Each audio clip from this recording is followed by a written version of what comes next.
Ça, c'était déjà prescrit dans leur livre destinal. On ne peut pas échapper au destin.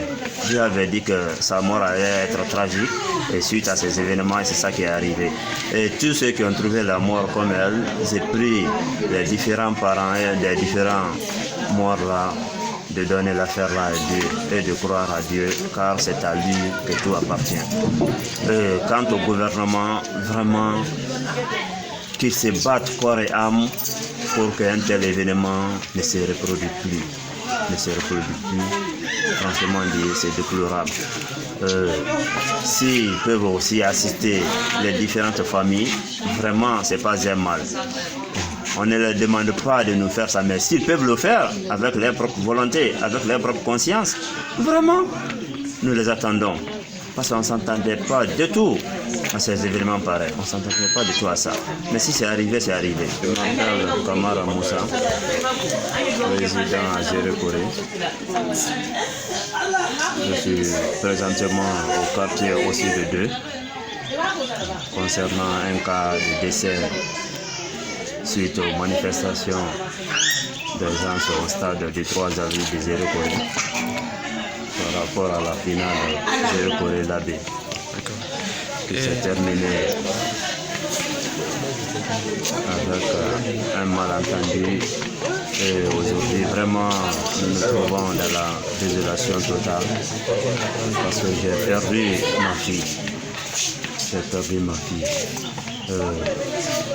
Franchement, d'ici, je vous dis que je suis content. Je vous ai menti.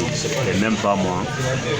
Même les autres qui sont à côté, ils ne vous diront pas le contraire, ils sont contents. Ils sont tout à fait déçus pour le décès de notre fille. Parce que c'était une jeune fille qui venait à peine de commencer sa vie. Elle n'avait que 3 enfants pour le moment et elle s'aimait tellement avec son mari et pour le moment le mari même est mal portant, il se trouve au village. À notre charge, on s'occupe de lui pour que Dieu puisse lui redonner sa santé. Mais jusqu'à présent ça ne va pas. Et voilà que Dieu vient aussi de nous prendre la femme du mari qui est souffrant pour le moment. Et vraiment, c'est une désolation totale. Je ne prie pas Dieu qu'un tel événement puisse s'effectuer pour une deuxième fois ou pour une troisième fois maintenant. Elle avait quel âge? Elle avait maintenant, disons, 22 ans. 22 ans. Et à quelle heure précisément vous avez appris les nouvelles, puisque c'était hier? Voilà, nous avons appris tardivement la nouvelle parce que personne ne s'attendait qu'il y avait au moins des suites de morts. C'est à notre grande surprise que nous avons été appelés par ses amis qui la connaissaient pour dire que venez voir, on a une femme ici qui est couchée qui ressemble à votre fille. Et voilà, ma grande surprise, nous nous sommes déplacés pour partir voir. Parce que quand on t'appelle, ça ne peut pas te permettre de t'asseoir ou de négliger une telle situation. Nous étions obligés de partir. Avec le cœur vaillant, nous sommes partis, on a dit réellement c'était elle. Vraiment, on était totalement découragé. Parce qu'on a trouvé que vraiment elle n'a plus de vie. Elle était déjà partie. Okay. Alors, quels sont vos sentiments, quels sont vos messages, autant pour moi, à lancer à toute la population, mais aussi au gouvernement? Oui. Bon, mon message envers la population n'est rien d'autre que vraiment on donne la situation à Dieu. Parce que quand Dieu dit oui, personne ne peut dire non. Ça, c'était déjà prescrit dans leur livre destinal. On ne peut pas échapper au destin. Dieu avait dit que sa mort allait être tragique et suite à ces événements, c'est ça qui est arrivé.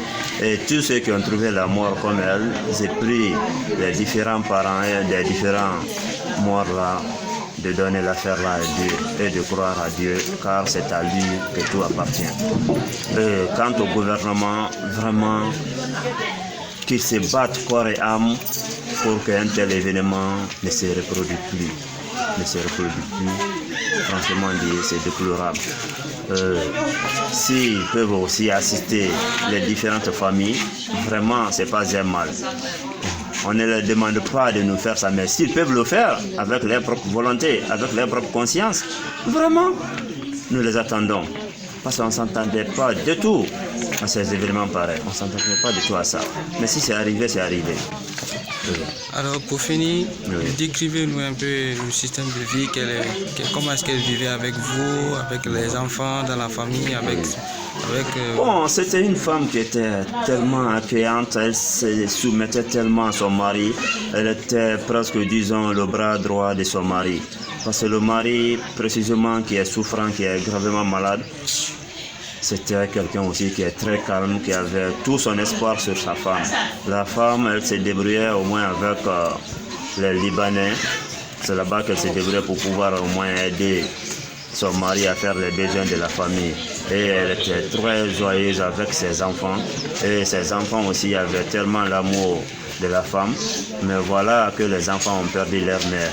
Et sur cette terre, avec les bonnes paroles, on peut dire que non, quand ta mère trouve la mort, tu peux avoir une autre mère. Oui, ça c'est une bonne parole, mais ce n'est pas une bonne vérité. Car une mère qui t'a mis au monde ne peut pas être remplacée par une autre femme. Sur cette terre, c'est impossible. Il y a aussi d'autres précisions à donner? Non, je n'ai plus d'autres précisions, parce que pour le moment, franchement, le cœur n'est pas posé. Et vouloir trop parler, bon, je vais dire des choses que ça va me faire mal à la longue. Oui. Merci à vous. Ok, merci à vous aussi. Et bonne journée. Que Dieu protège la Guinée, tous les Guinéens. Ok, merci.